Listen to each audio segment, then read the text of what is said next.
Today is February the 10th, 2014. This is Neil Phelps. I will be interviewing Virginia Beach.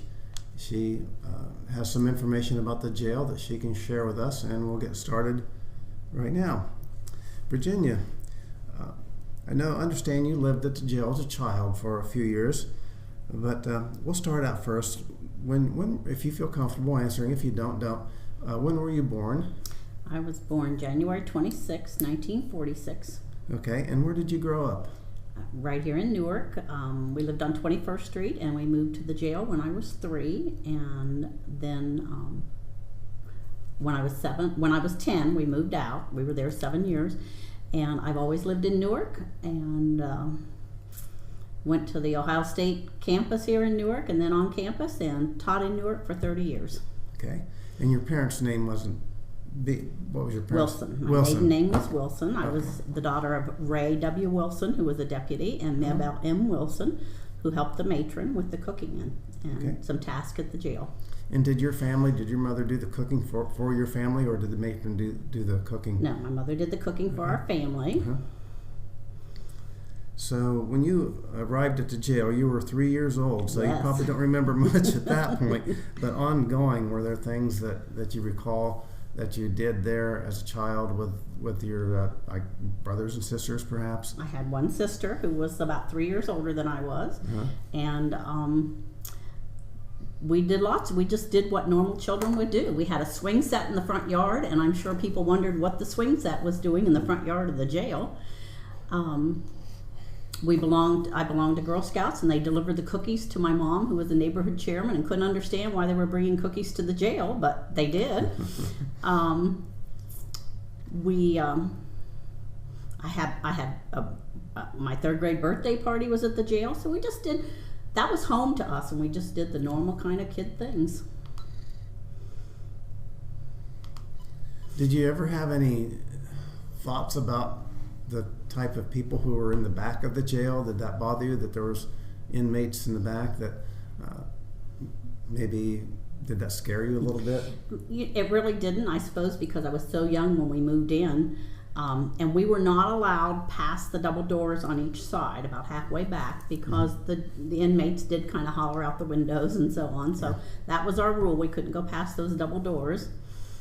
I guess I didn't think about it. It was all I knew at that time. That was just your home, and like anyone else, that's their home. They don't think about things like that. It was just part of where you lived, and that's right. There was a big, what I remember is a metal door going out of the kitchen that led into the police part, and we were very supervised by our parents, and we had to have permission, or they had to go with us to go beyond that door. But we did often go over to the radio room and visit with whoever was on duty in the radio room. The other deputies were like our family. That's who my mom and dad's close friends were. We went to their houses. It was just like a big family.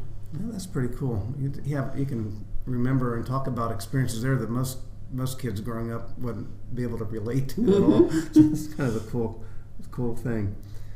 So what was some of the most unusual things that ever happened when you were there, that if you can recall anything unusual?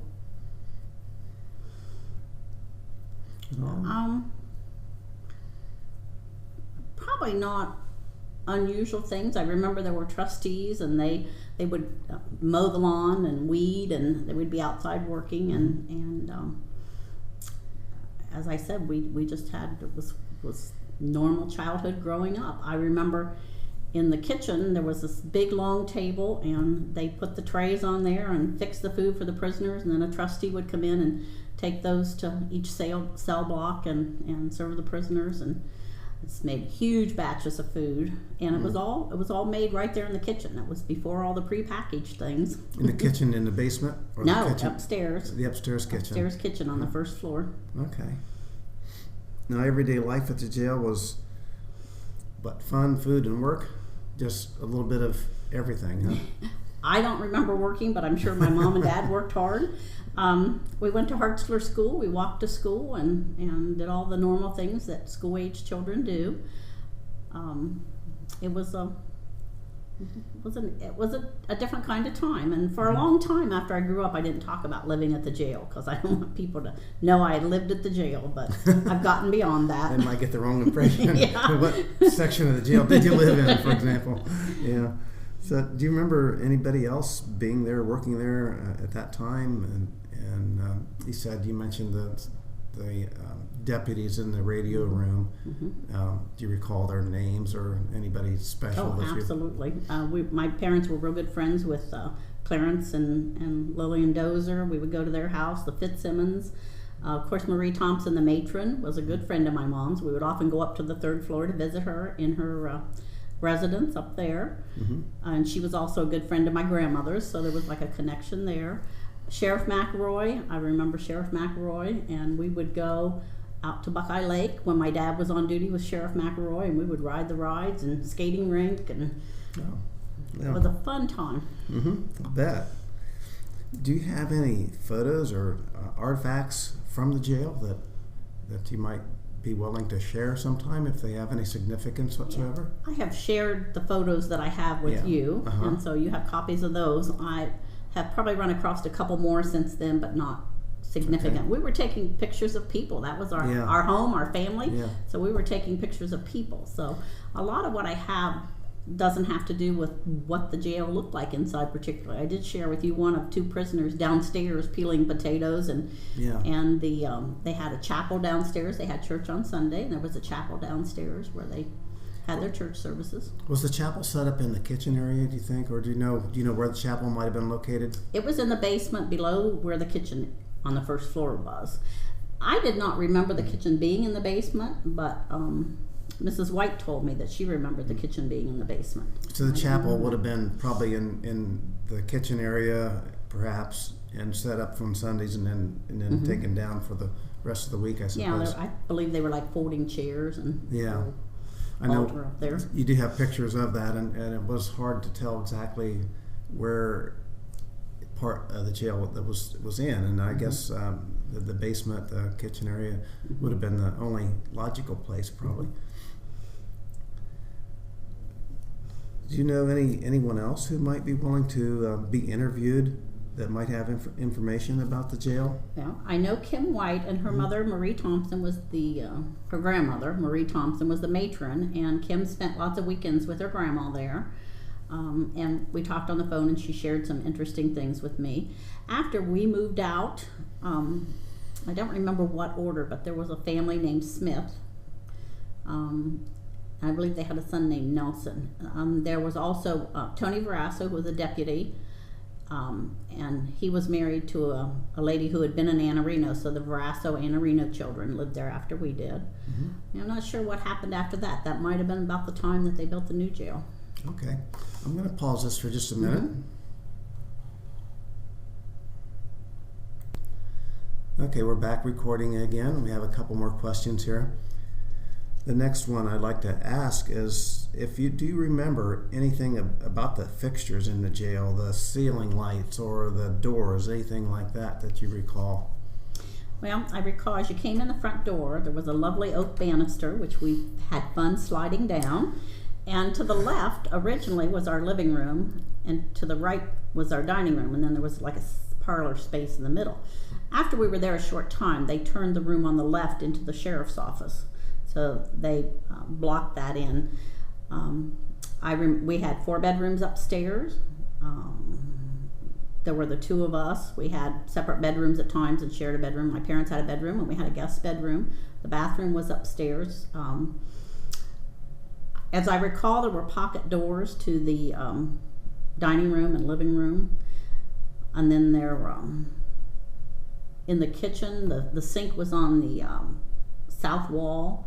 And we had a little dining table on the north wall, and there was a big table in the middle covered with tin, I assume. It was a shiny metal, and a big long table where they set up the trays for the prisoners' meals. I remember I've got pictures of the wallpaper. It was that 40s and 50s wallpaper with the big flowers on it. Of course, of course. And I'm thinking some of the light fixtures were attached to the wall, but I just have a vague memory of that. I remember there was a big closet upstairs in one of the bedrooms, and we used that as our playroom, that closet. and there was a big door going from the kitchen into the area where they kept the prisoners and the intake area of bringing the prisoners in. The radio room was right off those double doors to the north, and I remember going over there and visiting, and as school children do, had things to sell. We'd always go over and sell to whoever was on duty and to the sheriff. He was a great buyer of items. And you know, the floors, I have one picture that it looks like a parquet floor when you first come in the door.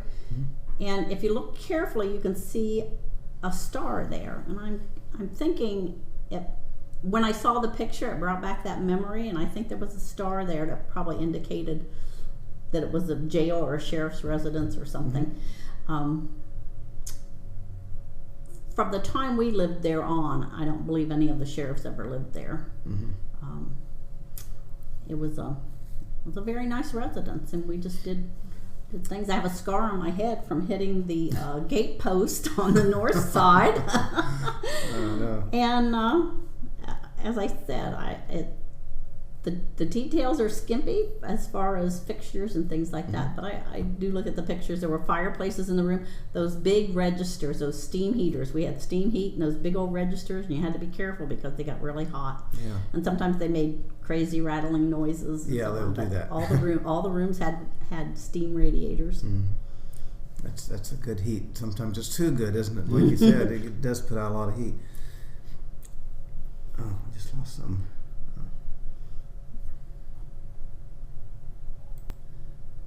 Well, that's all the questions we have right now, and I want to thank Virginia Beach for sitting down with me and answering a few questions, and that'll certainly help the historic value of this ongoing program so people can learn things that they didn't know before about the old jail and its historic value.